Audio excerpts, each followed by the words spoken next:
2025 sera une des plus difficiles de toutes les années qu'on a connues.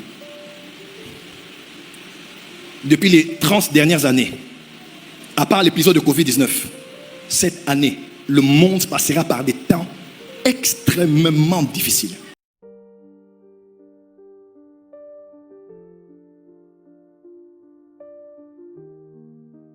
C'est une année où il y aura plusieurs étoiles qui vont s'éteindre et d'autres très faibles qui vont commencer à briller. Cette année. Une année difficile. Mais dans ce milieu hostile, Dieu va élever plusieurs. Il va les bénir, il va les enrichir. Ceux qui vont garder les cœurs d'enfants, ceux qui vont garder les cœurs des chrétiens, ceux qui vont garder des cœurs qui cherchent et recherchent Dieu plus que toute autre chose. Qui a vu ce qui se passe à Los Angeles?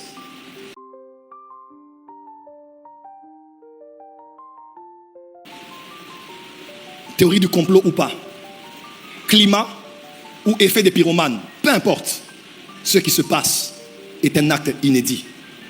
Je suis votre prophète et je vous parle. 2025 sera une année très difficile, même pour la RDC. Économiquement, ça va être dur. Socialement, ça va être très dur. Le bilan de tous ceux qui travaillent sera je vous dis, sera au rouge à la fin de cette année. Parce que ça va être une année très dure.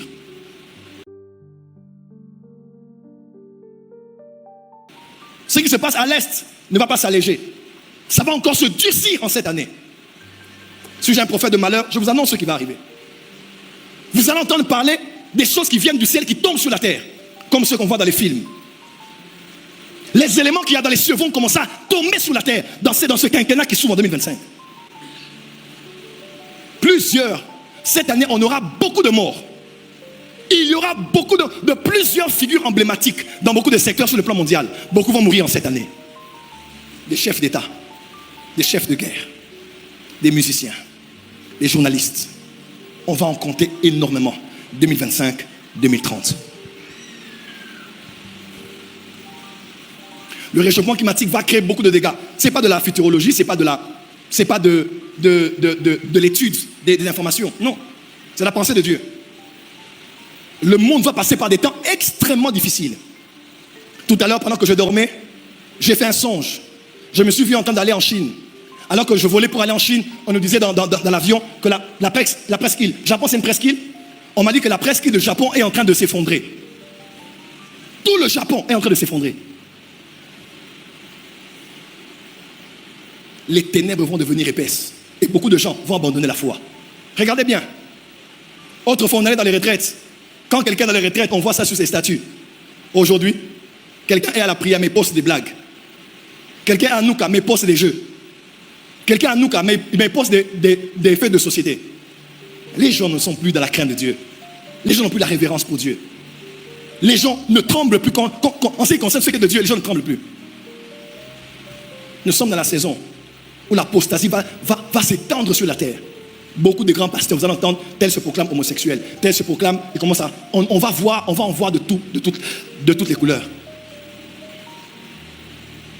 Gardez la foi. Voilà pourquoi, si tu ne vis pas dans les bases, les simples bases de la vie chrétienne, tu vas être emporté. Je peux dire quelque chose? Si tu es seulement quelqu'un qui est là pour servir à l'église, tu es seulement là pour être proche de Daddy, tu es là seulement pour être donateur des églises, tu seras emballé par ce vent d'apostasie. Il faut que tu restes dans les bases bibliques, dans les bases simples. Quelqu'un qui prie, quelqu'un qui jeûne même une fois, 2 fois par semaine. Si tu n'es pas dans les bases de la vie chrétienne, beaucoup de gens vont perdre la foi. Parce que c'est un vent qui va souffler. On va entendre beaucoup de tragédies, beaucoup de scandales, beaucoup d'églises qui vont fermer. Est-ce que quelqu'un m'entend? Mais dans tout ça, Dieu a un reste. Et ma prière que tu sois parmi ceux qui seront sur reste. Un reste fidèle. Et ceux qui vont décider de se consacrer, écoutez-moi bien, l'année 2025 dépendra de ce que tu feras ces 3 premiers mois de l'année. Celui qui ratera ces 3 premiers mois de la prière ne réussira pas en 2025. Voilà pourquoi il y a tellement de vents contraires. Si tu n'es pas un lion sur la terre et un aigle dans les cieux, tu seras emporté. C'est une année où on verra des vents contraires. C'est une année où il y aura plusieurs étoiles qui vont s'éteindre et d'autres très faibles qui vont commencer à briller. Cette année. une année difficile. Mais dans ce milieu hostile, Dieu va élever plusieurs. Il va les bénir, il va les enrichir. Ceux qui vont garder les cœurs d'enfants, ceux qui vont garder les cœurs des chrétiens, ceux qui vont garder des cœurs qui cherchent et recherchent Dieu plus que toute autre chose. Je suis aujourd'hui, vous le savez, entre l'Afrique et l'Europe. J'ai un temps ici, j'ai un temps là-bas. Parce que là-bas aussi, c'est un champ missionnaire. Bientôt, c'est avec vous que je partirai. J'enverrai des pasteurs là-bas maintenant.